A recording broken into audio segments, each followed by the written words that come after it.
तो आज जो मैं क्लास हूँ बेसिकली इसमें कुछ बेसिक चीज़ें हैं आपके, not from exam point of view but from your life point of view. आप ज़िंदगी जी रहे हैं, आपने ट्वेल्थ कर चुके होंगे, ग्रेजुएशन कर चुके होंगे, उसके बाद ही आप किसी एग्ज़ाम की प्रिपरेशन कर रहे होंगे, है ना। तो देखिए, जब भी आप एग्ज़ाम का इंटरव्यू देने जाओगे ना, जैसे मैं बैंकिंग के बारे में बता रहा हूँ, तो प्री क्वालिफाई करोगे, मेंस क्वालिफाई करोगे, जब आपका पीयू का एग्ज़ाम होगा ना, तो सबसे पहले ना उनका इंटरव्यू में ना एक तो इंट्रोडक्शन पूछी जाएगी, और साथ में उसके बाद एक क्वेश्चन हमेशा पूछते हैं कि आपकी ग्रेजुएशन हुई है 2000 मान के चलिए 20 में या 2022 में हुई है, पिछले एक साल से क्या कर रहे हो, पिछले 4 सालों से क्या कर रहे हो। अगर आपकी जॉब नहीं लगी है तो उस टाइम पे अगर आप बताते हो ना कि आई एम जस्ट स्टडी, मैं सिर्फ स्टडी कर रहा हूँ, तो वो नेगेटिव इम्पैक्ट पड़ता है इंटरव्यूअर पे।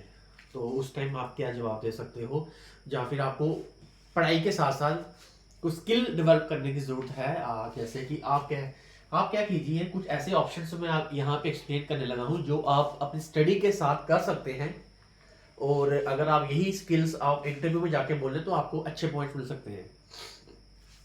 ठीक है। सबसे पहले आप क्या कीजिए, अगर आप स्टडी कर रहे हैं साथ में, आप कोई भी एक टीचिंग लाइन पकड़ लीजिए। जैसे आपने अगर ग्रेजुएशन की है तो कोई एक सब्जेक्ट जो कि आपका फेवरेट सब्जेक्ट हो, वो कम से कम 10th क्लास के स्टूडेंट्स को पढ़ाना शुरू कर दीजिए।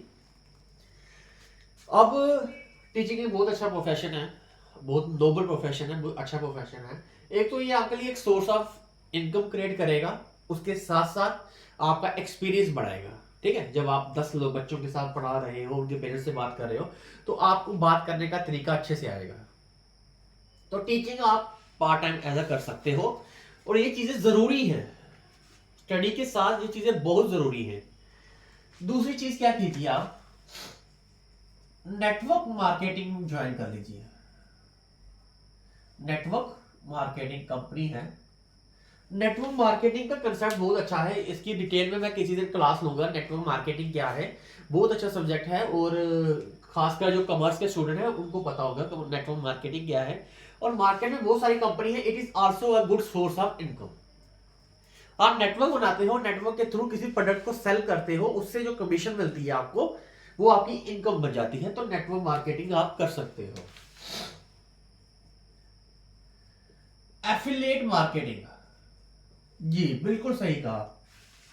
एफिलिएट मार्केट में क्या होता है, कोई एक डिजिटल प्रोडक्ट बनाया जाता है, कोई एक कोर्स बनाया जाता है, उस कोर्स को आप अगर किसी दूसरे बंदे को सेल करते हो तो उसके बदले में आपको कुछ कमीशन मिलती है, उसे हम एफिलिएट मार्केटिंग कहते हैं। आजकल तो फ्लिपकार्ट, अमेजोन ये भी एफिलिएट मार्केटिंग के प्रोग्राम बना रहे हैं। बाकी इसके बारे में मैं किसी दिन पूरी डिटेल में क्लास लूंगा। आप टीचिंग कर सकते हो, नेटवर्क मार्केटिंग कर सकते हो, एफिलिएट मार्केटिंग कर सकते हैं। शेयर्स, स्टॉक एंड शेयर्स, आप शेयर्स में भी इन्वेस्टमेंट कर सकते हो। कुछ ऐसी कंपनी जो आपको डिविडेंड देती है ना एनुअली, हर साल, साल में 2 बार 3 बार 4 बार, डिपेंड करता है कंपनी में, वो आपको डिविडेंड देती है। अब परेशानी आती है कि शेयर्स में ऐसा नहीं है कि आपको, आपके पास 10 लाख की अमाउंट है तभी आप शेयर्स में इन्वेस्ट कर सकते हैं, ऐसा नहीं है। आपके पास 1000 रुपया भी है तो आप वो भी शेयर खरीद सकते हैं।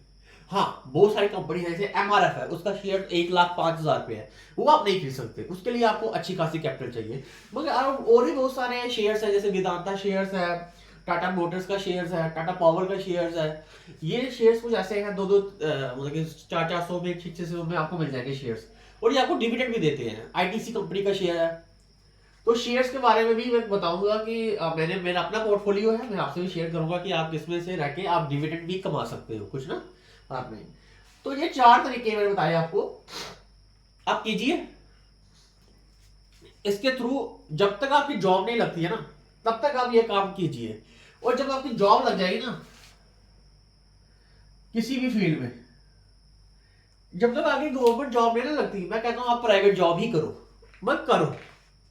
घर बैठने से अच्छा है आप किसी प्राइवेट जॉब ज्वाइन कर लो, वहां का वर्क कल्चर देखो, कल्चर एक्सपीरियंस देखो, आपकी जॉब में पॉलिटिक्स देखो किस तरह की होती है, वहां का टेंशन फेस करो, वहां के टारगेट फेस करो। यही काम आपके जॉब में भी होने वाले हैं। तो प्राइवेट जॉब ही करो, सैलरी कम मिले, 10,000 मिले, 12,000 मिले, 5,000 मिले, 7,000 मिले, जितनी मर्जी मिले, मगर वो भी करो। तो आप अपने 5 तरह की इनकम तो एटलीस्ट बनाओ, सोर्स ऑफ इनकम, 5 तरह के सोर्स ऑफ इनकम बनाओ। और मैं ये भी कहूंगा कि छोटी एज में लाइबिलिटी मत रखना अपने पे। लाइबिलिटी का मतलब है कोई ऐसी चीज जो आपसे पैसा खींचे।